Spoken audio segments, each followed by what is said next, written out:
In a world obsessed with filters and facades, the most powerful magnetism comes from what we dare not show. What if the key to becoming truly unforgettable isn't found in perfection, but in the courage to be unapologetically real? Carl Jung, the master of the human psyche, revealed a profound truth. We don't desire what appears flawless. We're drawn to what feels authentic. The 7 paradoxical traits of an unforgettable person aren't the ones society told us to chase. They're the ones we've been taught to hide, suppress, or silence. But here's the twist. What you've been hiding might be exactly what makes you unforgettable. We spend so much time polishing the outside, our appearance, our words, our image, while the real power is buried underneath. That quiet strength, that unshakable calm, that ability to be fully present without performing. It's not about being the loudest in the room. It's about being the one people feel, even after you've left. And the Stoics knew this. Marcus Aurelius didn't speak to impress. He spoke to understand himself. Epictetus didn't chase attention. He mastered his inner world. And that's the real flex today. Owning your truth so fully that you stop needing anyone's permission to be powerful. So if you've ever felt like you're too much or not enough, like people overlook you no matter how much you give, this video is going to flip the narrative. We're diving into 7 secrets that make someone unforgettable, not by strategy, not by charm, but by becoming so rooted in who you are that no one can replace your presence.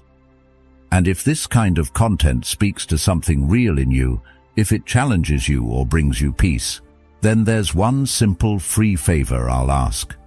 Just tap that subscribe button. That's how we keep growing this space together, with truth, with depth, and with no filters. Let's get into it. Secret 1. Don't be a filtered version of yourself. Let's be honest. Most of us are performing without even realizing it. Not on stage, not in front of an audience, but every day, just trying to keep up. We edit our emotions like we edit our photos. We post smiles while our hearts are tired. We tell people we're fine because it's easier than explaining what's really going on. It's become second nature. But here's the problem. When you perform too long, you start to forget who you actually are underneath the act. You trade authenticity for approval, and after a while, the approval stops feeling like enough. Aristotle once said, "Knowing yourself is the beginning of all wisdom." But how do you truly know yourself if you've spent years becoming who the world told you to be? This isn't just about social media. It's about a mindset. It's about the way we hide our opinions in conversations, or water down our excitement so we don't come off as too much. It's the way we avoid taking up space, because somewhere along the way we were taught that being fully ourselves was risky, too loud, too different, too inconvenient. But guess what? Every person who ever changed the world was all of those things. Carl Jung wrote, "The privilege of a lifetime is to become who you truly are. Not who your parents expected, not who your job prefers, not the version your friends are most comfortable with. You, the raw, unfiltered, flawed, evolving version. That's where your power lives, not in the polished image, but in the truth beneath it." Jung's entire psychological model was built around individuation, the process of integrating all the parts of yourself, even the messy ones, to become whole. And let's be real, wholeness is way more compelling than perfection. Think about the people who've left the deepest impression on you. Were they the ones who had it all together? Or the ones who made you feel like it was okay not to? The people who were honest, even when it wasn't pretty. The ones who laughed without hesitation and cried without apology. Those people stay with us, not because they were flawless, but because they were real. And in a world drowning in fakeness, real is revolutionary. Socrates challenged us to examine our lives, not just live them on autopilot. And part of that examination means asking the hard stuff, like, where am I pretending just to be accepted? If you sit with that question long enough, you'll find the cracks in your identity. The little places where you've traded truth for comfort, those are the places that need your attention, not your judgment, your attention, because that's where the masks live. And when you peel them off, you start to feel something wild and unfamiliar, freedom. And here's the thing, they'll tell you being real is too much, that you're too emotional, too quiet, too intense, too soft. But notice how every version of too much is just code for hard to control. And that's the point. Stoic philosopher Epictetus taught that freedom isn't about doing whatever you want. It's about not being owned by anything outside of you. When you stop bending yourself to fit into someone else's comfort zone, you reclaim that freedom. You become someone who lives from the inside out, not the other way around. Plato spoke of the shadow on the cave wall, a false image we mistake for reality. How many of us are still living in that cave, still mistaking the shadow version of ourselves, the one we think is easier to digest, for the real thing? But there's nothing digestible about authenticity. It's bold, it's layered, it's challenging, and yes, it's absolutely worth it. Because once you stop hiding, something incredible happens. The people who are meant for you find you. Not the ones who tolerate your shine, but the ones who reflect it back. And the ones who aren't ready for your truth, they fall away. Quietly, naturally, without a fight. Let them go. Because you were never meant to be a watered-down version of yourself. You were meant to be whole, fully expressed, at peace with your contradictions. Not everyone will get it, and that's fine. You don't need 100 fans. You need a handful of people who see you, really see you, and love you because of it, not in spite of it. So the next time you find yourself playing it safe, putting on a mask to make someone else feel comfortable, pause. Ask yourself, is this me, or is this the version of me they'll accept? That one question can change everything, because self-respect doesn't start with boundaries. It starts with honesty. And the most important honesty is the kind you owe yourself. In the end, we're not remembered for being liked by everyone. We're remembered for being real with the few who mattered. Let your presence be something they feel, not just something they see. Let your authenticity speak louder than your appearance, and let your truth be the thing that makes you unforgettable. Secret 2: grow without losing yourself. Growth is one of those things we all say we want, but not everyone understands what it really looks like. Because real growth, it's not just reading more books or hitting a new milestone. It's letting go of old versions of yourself without losing your soul in the process. It's choosing to evolve, not because you're chasing approval, but because you're aligning more and more with your true self. And let's be honest, some people confuse growth with performance. They shapeshift to fit in, not to level up. But fitting in has never been the same as belonging. One changes your outfit, the other changes your life. Plato once said, "The first and greatest victory is to conquer yourself." That's the heart of real transformation. It's not about impressing others with how much you've changed. It's about looking in the mirror and knowing that every step forward is something you chose, not something you were pressured into, not a survival tactic, not a mask, but a decision, a deep, quiet, grounded decision to become better, not for them, but for you. The Stoics had this figured out long ago. Marcus Aurelius reminded himself daily, waste no more time arguing what a good person should be one. Simple, director, no performance, just embodiment. Growth for the Stoics wasn't about achievements. It was about character. It was about becoming someone whose inner world wasn't ruled by outside noise. So while everyone else was out chasing popularity, or pretending to have it all together. The Stoics were focused on the inner work, the quiet power, the stuff that lasts. And here's the thing. Evolving doesn't mean abandoning who you are. It means refining who you are. You don't throw away your essence. You expand it. You upgrade it, like a phone that still looks like yours, still functions like yours, but now runs faster, smoother, smarter. That's how your identity works too. You're not becoming someone new. You're removing the glitches, cleaning up the programming, and unlocking features you didn't even know were there. The truth is, you've always had the potential. Growth just brings it online. Carl Jung talked about individuation, the process of becoming whole, and part of that journey is shedding the parts of you that were built on fear, on pleasing others, on avoiding discomfort. Not everything you picked up along the way was meant to stay. Some beliefs, some habits, some identities, they were survival tools, and they served their purpose.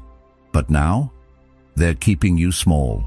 And the moment you recognize that is the moment you start to evolve consciously, not reactively, not because you're trying to prove something, but because you finally understand something deeper about yourself. Now let's clear something up.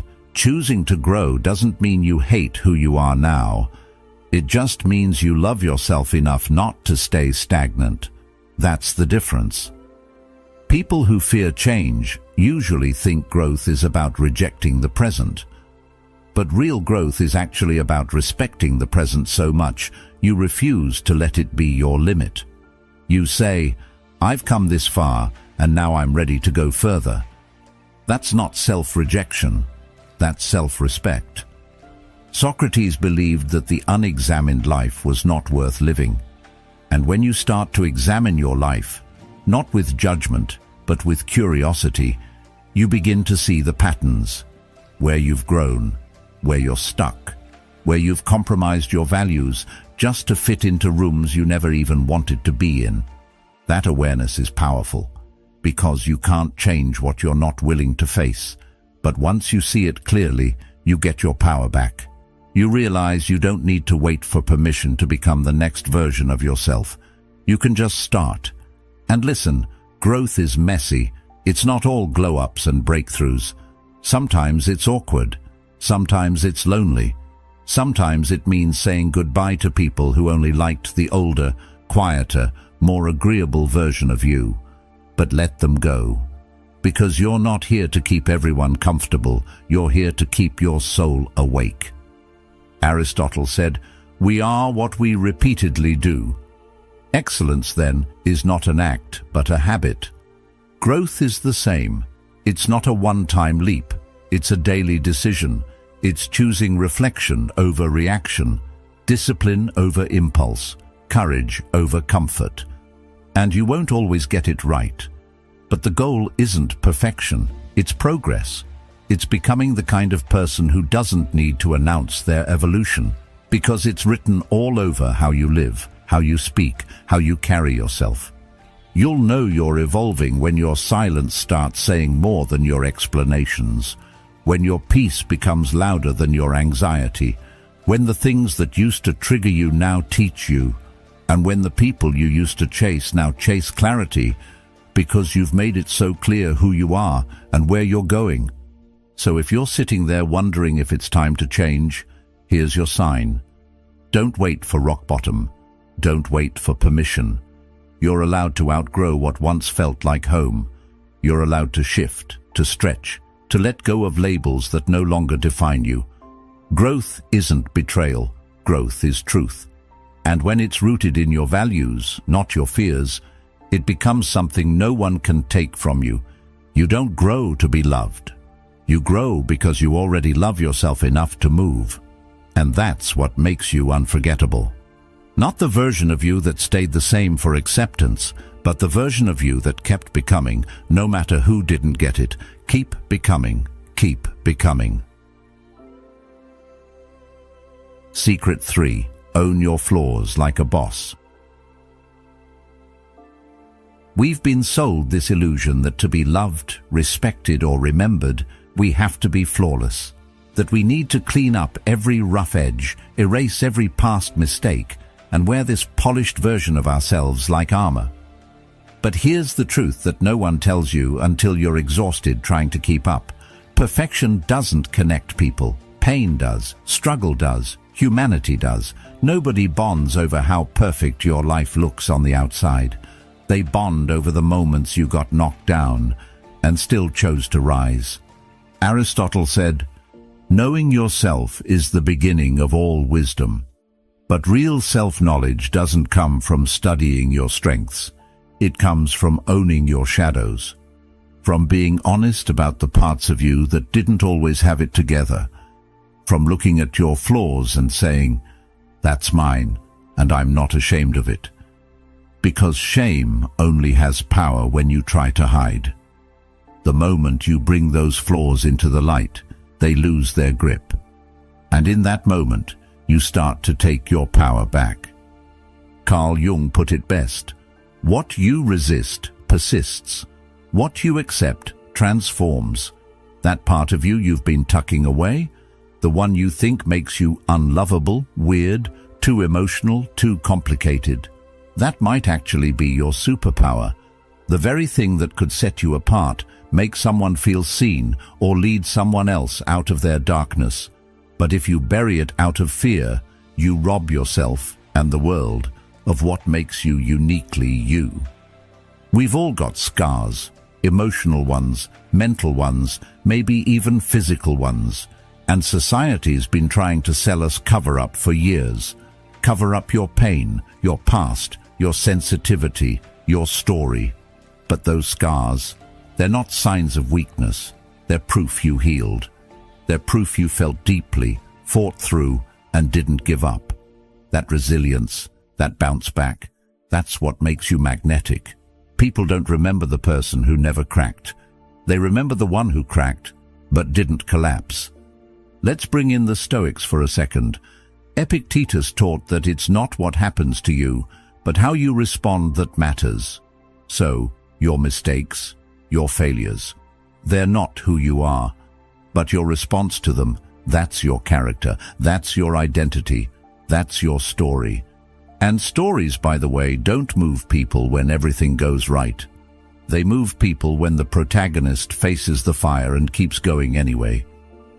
Socrates said, "Be as you wish to seem, not perfect, not pristine, just real," because people aren't looking for idols. They're looking for proof that being human doesn't make them broken. And when you show up, flaws and all, you become a mirror, one that reflects back to others what's possible when you stop trying to be untouchable and start being honest. Now think about this. What's one thing you've been hiding because you thought it made you less? One chapter in your story you've been scared to share because you worried it would make people look at you differently? What if, instead of making you weak, that part of your story actually makes you unforgettable? What if the thing you've been ashamed of is actually the exact thing someone else needs to hear to feel less alone? Plato believed that truth was not just something external, but something deeply internal. And what greater truth is there than to say, yes, I've struggled, yes, I've failed, and yes, I'm still here. That's not a confession, that's a declaration. That's you standing in your full humanity and refusing to shrink for anyone else's comfort. Because here's the thing, the world doesn't need another filtered personality. It needs realness. It needs people who've been through it and didn't let it turn them cold. It needs people who still care deeply, even after being hurt. Who still show up fully, even when it's scary. That's the kind of presence that sticks with you. That's the kind of energy that walks into a room and makes people feel something. You don't need to apologize for the old version of you. They were doing the best they could with what they knew.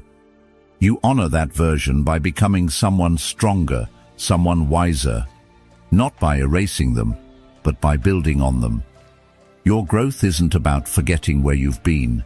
It's about owning it so fully that no one can use it against you. So if you've got flaws, welcome to the club. You're not broken, you're just real. And real people don't need to be perfect. They just need to be honest, resilient, and willing to show up even when they're not finished healing. Secret 4. Stop needing. Start choosing. There's this quiet desperation so many of us carry without even realizing it. The craving to be picked, to be seen, to be validated. It starts young, right? We're trained to raise our hands and wait to be called on. To play nice, be agreeable, and hope someone notices us. But what no one tells you is this: the more you try to be chosen, the less you feel like you belong. Because being chosen puts all the power in someone else's hands. It says, I need you to see my worth before I can believe in it myself. And that's not power. That's permission-seeking dressed as love. But here's the shift that flips your whole reality. Stop waiting to be picked. Start deciding who earns access. That one change, it's not small, it's revolutionary. Because now, instead of shrinking to fit into someone else's world, you're standing tall in your own and asking, does this person deserve to be here? Not from arrogance, but from alignment. The Stoic philosopher Seneca said, as long as you live, keep learning how to live. And part of learning how to live is learning how not to beg for belonging. You weren't put here to audition for connection. You're not a product trying to earn a sale. You're a human being, full, flawed, growing, and the people who are meant for you, they won't need convincing. They'll feel your energy and recognize it, not just as valuable, but as rare. Carl Jung believed that people project their unmet needs and shadows onto others. So if someone makes you feel like you have to prove yourself to be worthy of love, maybe what they're really showing you is their own emptiness, their inability to see worth without performance. But that's their lesson, not yours to internalize. Your lesson is this: you are the chooser. Your life is your space.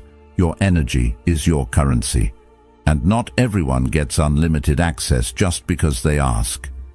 Think about how different your relationships would look if, instead of wondering, do they like me, you asked, do they align with the version of me I'm becoming? Not the version that needs applause, not the one that settles, but the version that is grounded, evolving, and choosing peace over chaos. Suddenly, the focus isn't on how to be more likable, it's on how to live more authentically. And when you live from that place, something wild happens.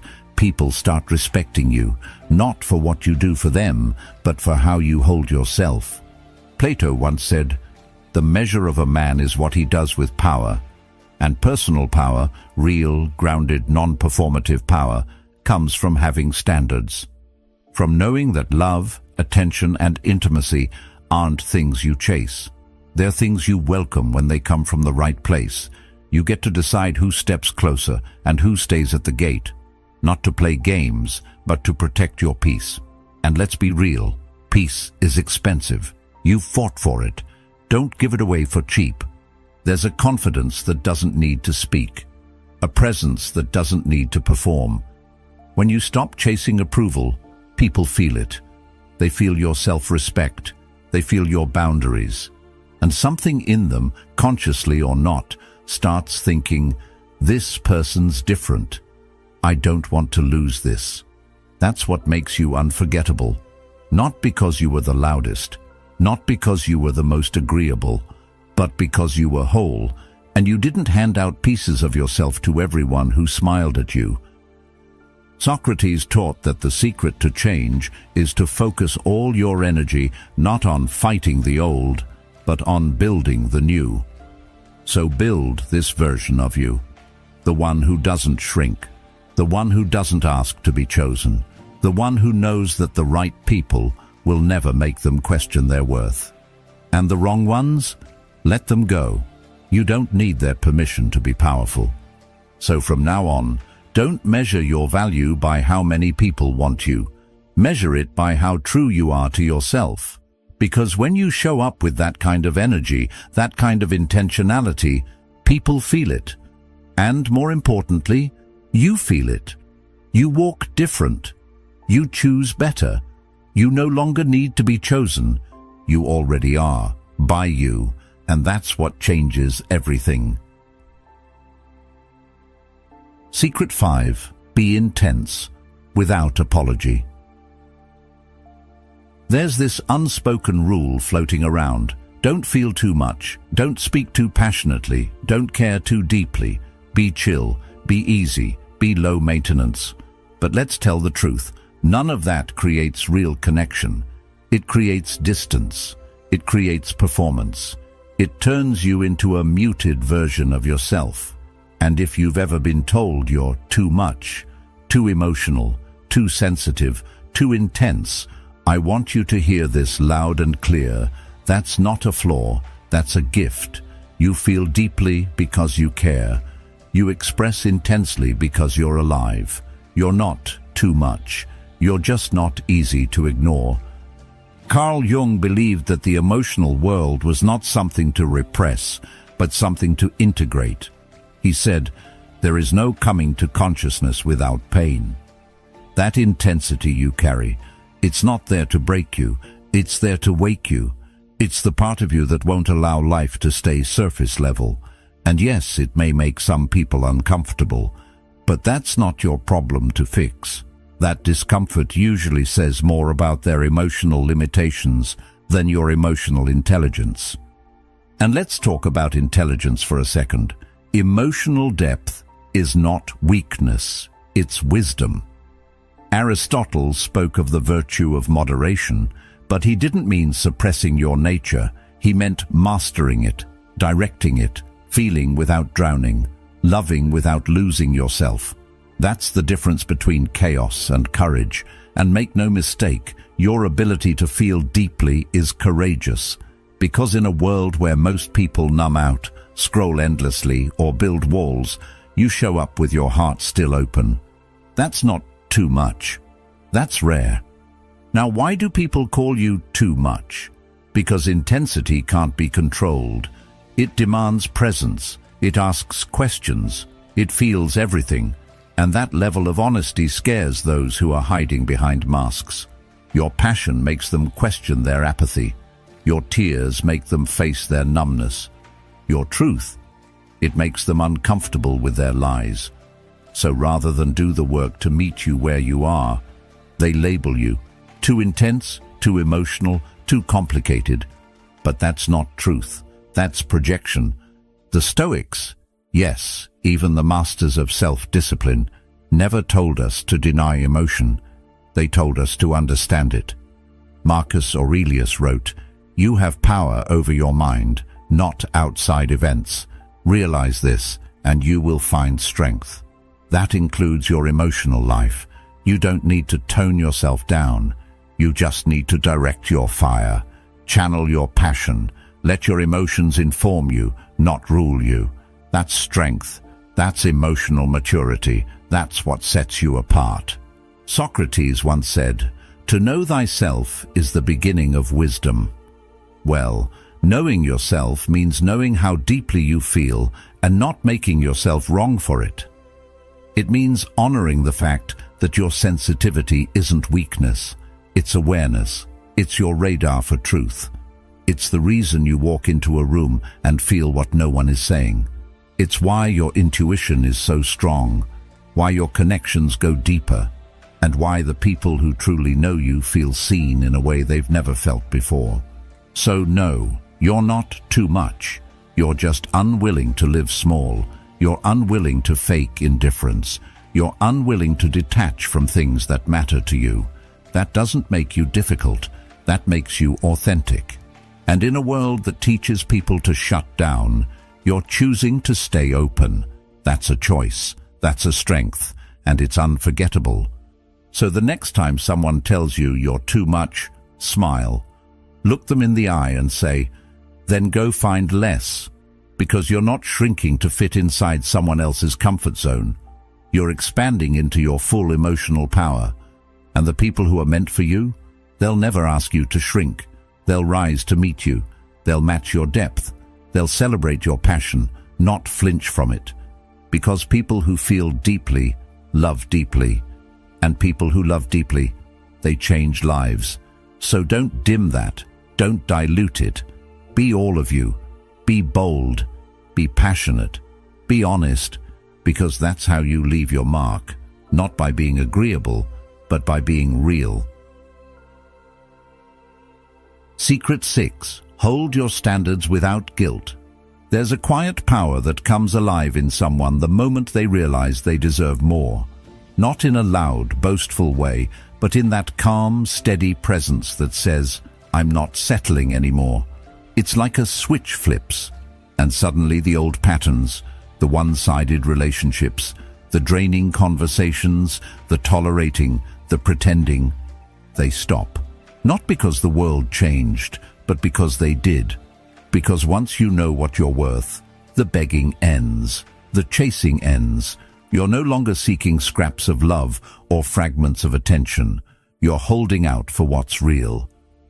Epictetus, one of the great Stoic philosophers, said, "Never value anything as profitable to yourself which shall compel you to break your promise, to lose your self-respect, or to hate any man." Translation: if you have to betray yourself to keep someone, it's already too expensive. And the people who get that, the ones who walk away without burning down the room, they're dangerous in the best possible way, because they can't be manipulated, they won't be guilted, and they won't stay where their peace keeps getting broken. See, most people aren't afraid of losing someone who needs them. They're afraid of losing someone who doesn't need them, but chose them. There's a difference. When you know what lifts your energy and what drains it, you stop making decisions from loneliness. You start making them from clarity, and that's rare. That's magnetic. That's what makes people want to earn a place in your life instead of assuming one. Carl Jung said, "The most terrifying thing is to accept oneself completely. But the truth is, once you do, you stop asking others to do it for you. And when you're no longer performing for love, people start seeing the real you. That version, the one who's grounded, self-respecting, unwilling to play small, is the version they don't want to lose, because that kind of presence is stabilizing. It's refreshing. It's real. But let's be clear. Boundaries aren't walls. They're filters. They don't push people away. They let the right ones in. Boundaries say, here's what I will allow. Here's what I won't. Not because I'm cold, but because I'm clear. And that clarity, that's what keeps your energy safe. That's what makes sure you're not constantly in repair mode, recovering from things that should have never gotten through your door in the first place. Socrates taught that the secret of change is to focus all of your energy not on fighting the old, but on building the new. So if you're tired of being drained, overlooked, or taken for granted, maybe it's time to stop trying to fix the people who don't know how to value you.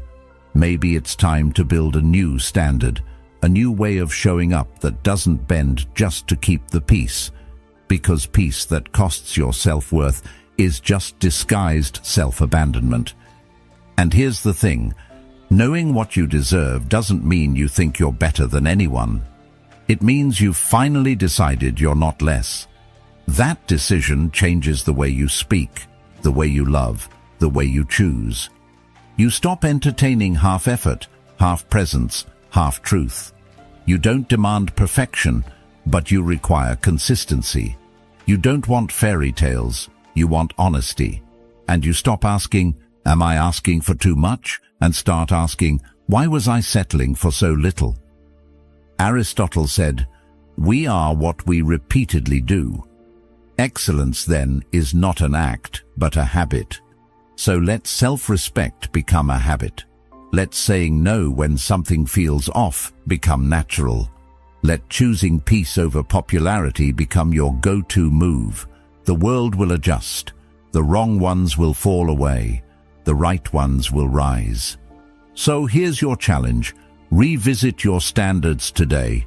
Not your wish list, not the fantasy, but your non-negotiables. The things that protect your peace, that protect your time, that protect you. Because once those are in place, you stop waiting to be treated right. You start expecting it. And that changes everything. Secret 7. Love from fullness, not from lack. There's a kind of love that feels like pressure, like weight, the kind that whispers, "Don't leave me, I need you to be okay." It's not bad-intentioned, but it's heavy.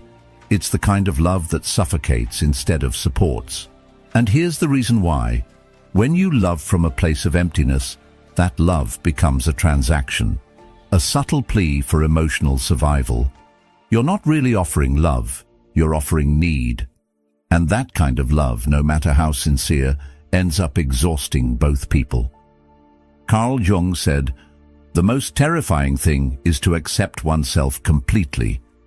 But that's also where real love begins. Because once you accept yourself, fully and without conditions, your love stops being something you need to survive and becomes something you choose to give. You're no longer handing people your broken pieces and begging them to glue you back together. You're whole. And when you're whole, your love becomes light. It becomes peace. It uplifts instead of overwhelms.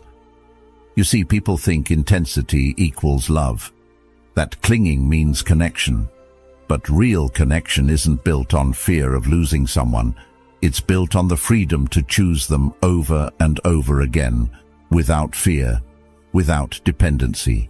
And that kind of love, it's rare, because it's not about possession, it's about presence. It says, "I'm here because I want to be, not because I'll fall apart if I'm not." The Stoics taught that our peace should never be at the mercy of things we cannot control. Epictetus reminded us, "Only the educated are free," in this case, emotionally educated, free from the need to be validated to feel worthy, free from giving love just to receive it back. When you've done the inner work, when you've filled your own cup, you don't chase love anymore, you radiate it, and radiance is unforgettable. Think about it. When someone walks into a room with calm confidence, with joy that doesn't rely on others, you feel it. It's magnetic. It's grounding, it's healing, and people fear losing that kind of energy, not because it feeds their ego, but because it awakens something real, something stable, something sacred. You don't get that kind of presence from someone who's emotionally starving. You get it from someone who knows they're already full, and anything they share is a gift, not a cry for rescue. Socrates once said, "The hottest love has the coldest end." That's the kind of love born from obsession, from neediness, from trying to fill a void through someone else. But when your love starts from fullness, when it flows from a life you've built, peace you've earned, joy you've discovered in your own silence, that love doesn't burn out. It evolves, it breathes, it doesn't collapse under its own weight, because it's not asking to be saved. It's offering a hand to walk beside someone. This is why it's so important to fill your own cup first, not later, not when someone worthy comes along. Now, because if your cup is empty, you'll drain every connection, trying to quench a thirst only you can satisfy. But if your cup is full, if you've spent time healing, loving yourself, building your sense of worth, you'll give from your overflow. And the people who deserve to be close to you, they won't try to drink from your source. They'll be nourished by the abundance, and they'll honor it. Aristotle believed that the highest form of love, philia, was not romantic, but virtuous friendship, a bond between people who seek the good in each other and themselves. That kind of love doesn't cling, it doesn't control. It strengthens both people to become more of who they truly are. And you only get there by being whole before you arrive. So ask yourself, am I giving love from a wound or from wisdom? Am I offering my heart from fear or from freedom? Because love should never feel like a lifeline. It should feel like light. And the truth is, you don't need someone to complete you. You need someone who complements the wholeness you already fought hard to earn. That's the energy people are afraid to lose. That's the presence they'll never find twice. So take care of yourself first. Fill your soul. Know your worth. And then, when you love, let it be a reflection of your fullness, not a plea to be filled. The right ones, they won't just stay. They'll protect that light, because they'll know they're in the presence of something rare, and you'll know it too. The most unforgettable energy you'll ever carry is the quiet knowing that you are whole, without needing to prove, perform, or chase. When you choose yourself first, the right people will never ask you to shrink. They'll rise with you. If this message stirred something in you, there's another video waiting right here on the screen that will take you even deeper. Trust me, you don't want to miss it. Thank you for being here and for being a part of Stoic Journal. This space isn't just about philosophy, it's about becoming. Slowly, intentionally, powerfully. And remember, the journey continues. We'll be right here when you're ready for the next step.